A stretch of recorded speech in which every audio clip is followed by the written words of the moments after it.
you want to see as few lives lost as possible in this pandemic. That's right. But there are still 8 governors, all Republicans, who have refused to issue these statewide stay-at-home orders. Your own experts, including Dr. Fauci, have said stay-at-home orders are the most effective way to stop the spread of this virus. So why not do everything possible and urge those governors right now to do that? We have a thing called the Constitution, which I cherish, number one. Number two, those governors, I know every one of them, they're doing a great job.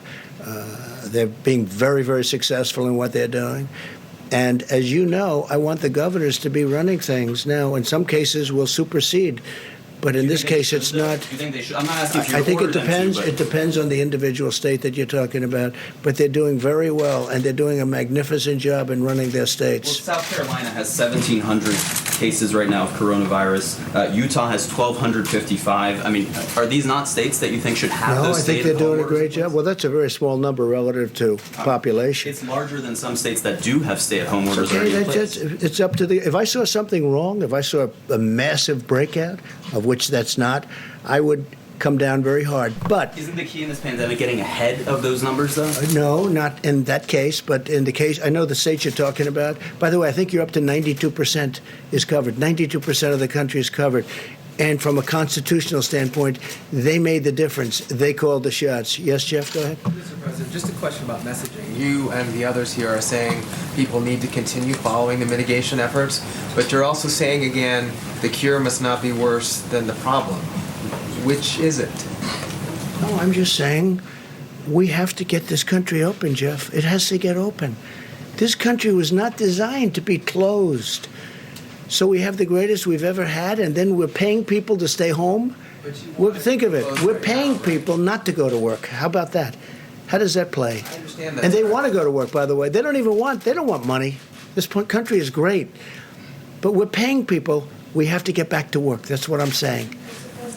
Go ahead, please. Mr. President, this is off topic. It's about the announcement from last night. It's a yes or no question. Not that we expect the answer to be yes or no. But wasn't Michael Atkinson doing the job of the Inspector General of the intelligence community, the job he was supposed to do when he simply took the whistleblower complaint to Congress that what hadn't been taken previously? Wasn't he doing the job that he was supposed to do, that American taxpayers were paying him to do?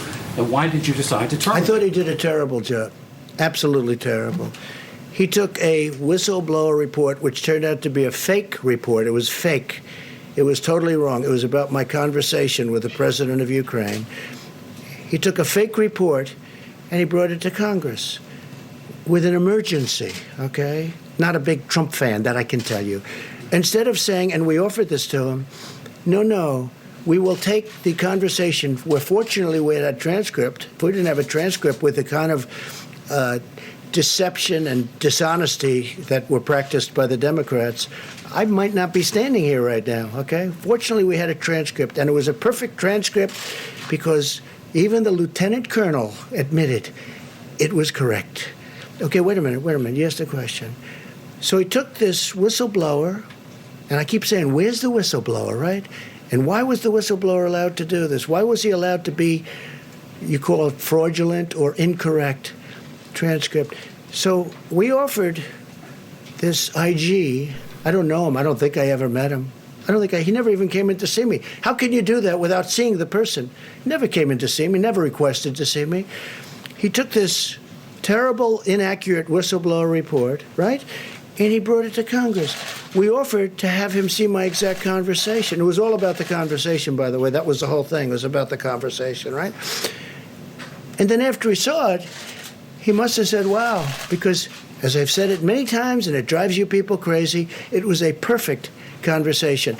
So instead of going and saying, gee, this is a terrible thing he said about the president's conversation. Well, it was a fraud. I didn't say that. And by the way, you have the whistleblower. Where's the informer, right? And here's another question.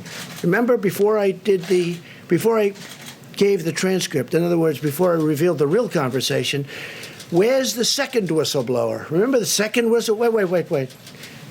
There was going to be a second whistleblower. But after I gave the conversation, he just went away. He miraculously went away.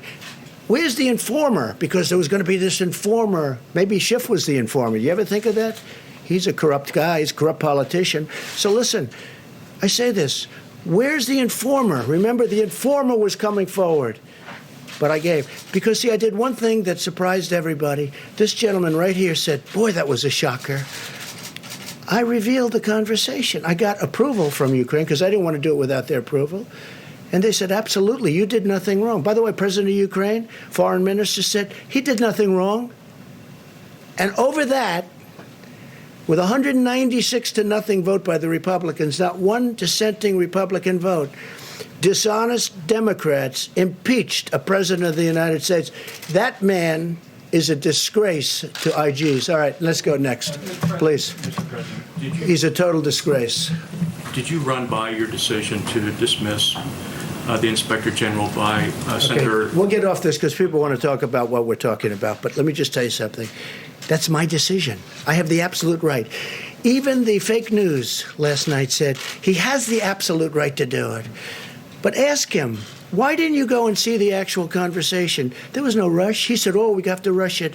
He even said it was politically biased. He actually said that. The report could have been, you know who the whistleblower is, and so do you, and so does everybody in this room, and so do I. Everybody knows, but they give this whistleblower a status that he doesn't deserve. He's a fake whistleblower. And frankly, somebody ought to sue his ass off. All right, it's enough of the whistleblower. Go ahead, please. The governor of New York today said that he is still desperate for ventilators and that he is accepting